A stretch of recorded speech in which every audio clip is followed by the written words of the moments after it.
Hey guys, I want to thank you so much for joining us for another Wednesday devotional. I hope you guys have been blessed by these. I know I have a lot of fun putting them out there. And if you're watching on Facebook, thank you so much. Make sure to share it. If you're watching on YouTube, make sure to like and subscribe if you haven't.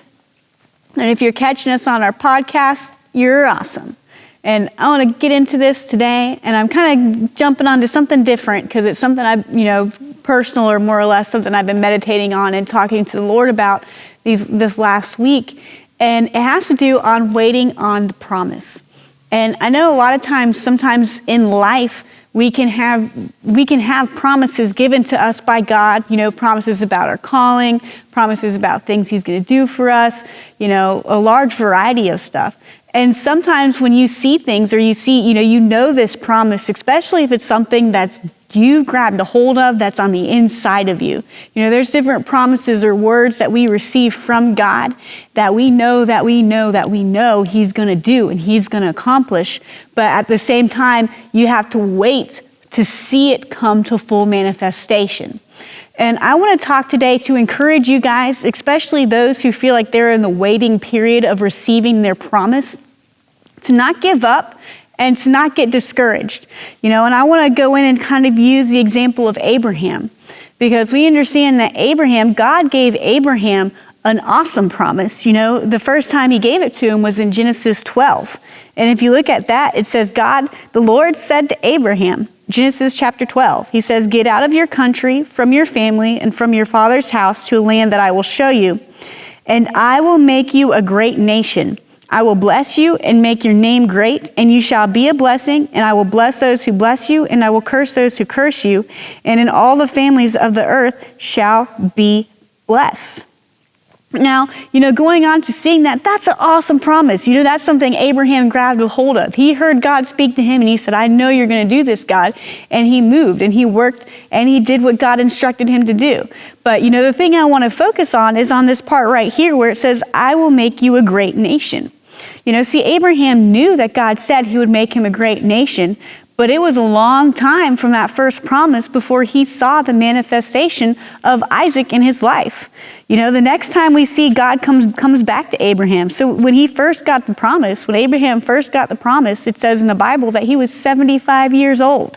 Which is old age. That's pretty old when God first came to him. And then in Genesis 15, God comes back because Abraham's having this conversation with God. And he says, "Look, God, I know you said you're going to make me a great nation, but how can I have a great nation if I don't even have one single heir? Like, I can't have a nation or a kingdom or anything come from me because I have no heir." And Abraham's just expressing his feelings to God. And then God tells him, and He promises him, He says, "You will have an heir, and your descendants shall be as great as the stars in the sky." That was a promise that God made to him. And at that time, Abraham was between the age of 80 to 86, somewhere in that time frame, because there wasn't like a specific thing until a little bit after that, when it talks about how he was 86 years old when they had Ishmael, because they got impatient on waiting on the promise of God. And Sarah thought, we'll just make it happen on our own means. But that wasn't God's promise. That wasn't what God had intended. And then you can see again, in Genesis 17, the Lord comes and speaks to him and makes a covenant with him, and then promises him again, "I will give you an heir, your own son, between you and Sarah." And He specifies, saying it wasn't Ishmael, it's between you and Sarah, and you shall name him Isaac. And at that time, Abraham was 99. So he goes from 75 to 99. And then it was the year after when God again sent messengers to Abraham and told him that the time was coming nigh. And then he had Isaac in chapter 21 at age 100. So we can see that Abraham waited around 25 years before he saw the promise manifest. It wasn't that God wasn't going to do it. It wasn't that it was impossible. It wasn't an impossible thing for God to do. You despise looking at the circumstances, where everybody looking at the circumstances would be like, well, that's impossible. You're way too old to be able to have children. That's biologically impossible. But we got to understand that nothing's impossible for God. And, I want to encourage you too, if you're in that waiting period, and right now, everything around you, you're looking around and you see like, man, it looks like impossible. I know God promised me this is going to happen, but it just looks like it's impossible. Like there's no way it can happen. There's no way he can do it. Don't think that way, but trust in him. Trust in the promises he made for you. That was the big differentiation between Abraham and Sarah. Because sometimes it can be easy to get discouraged because you think, God told him, okay, you're going to have a child. So what do you think Abraham and Sarah went and did?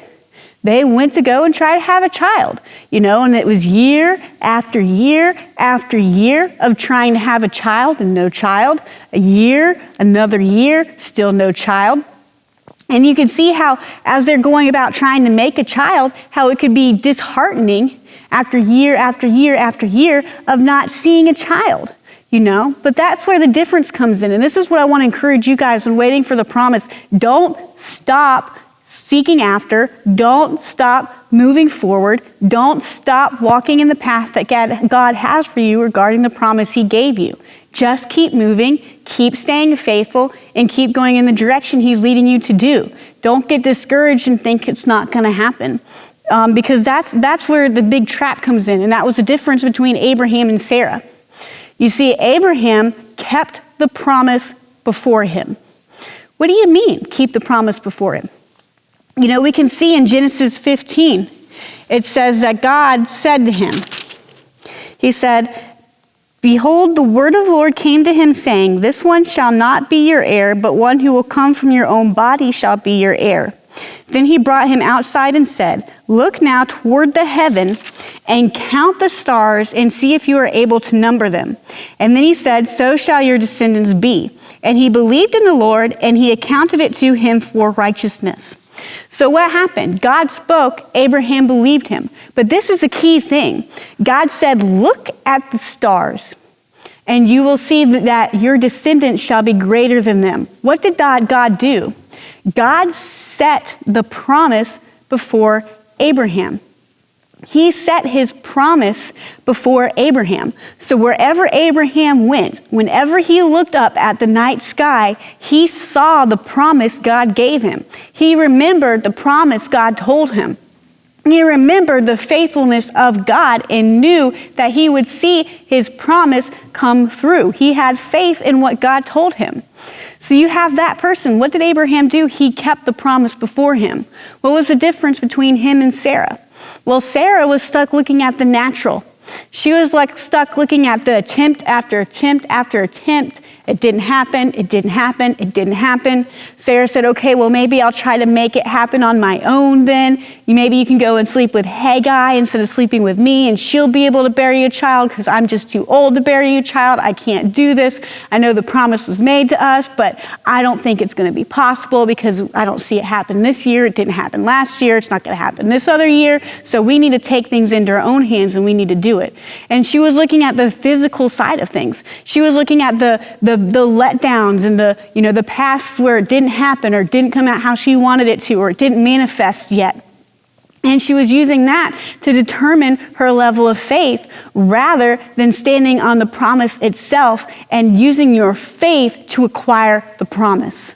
So I want to encourage anybody who's listening today to stay faithful and keep the promise before you. If you start getting in a situation where you're like, well, I don't even know if God's going to do this anymore, or you start doubting it, erase those thoughts and say, no, God will, because he promised me, he told me, because he's faithful, because he's one to complete his word. And stand on that and encourage yourself so that you can continue to wait on that promise, so that you can inherit that promise that God has for you without getting discouraged, without giving up, without trying to make it happen in your own means, but trust and stay faithful and stay steady in God, in his word, and in the promise that he gave you.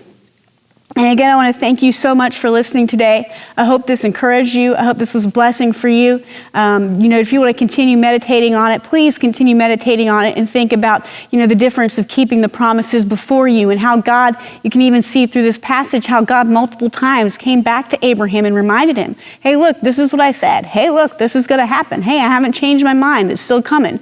It's coming close. It's coming soon. as the process went on. So stand firm in that. Encourage yourself in the Word. Encourage yourself in God.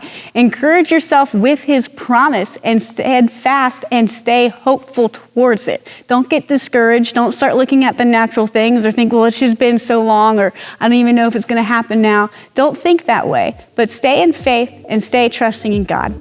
Again, thank you guys for watching today. Hope this blessed you. God bless.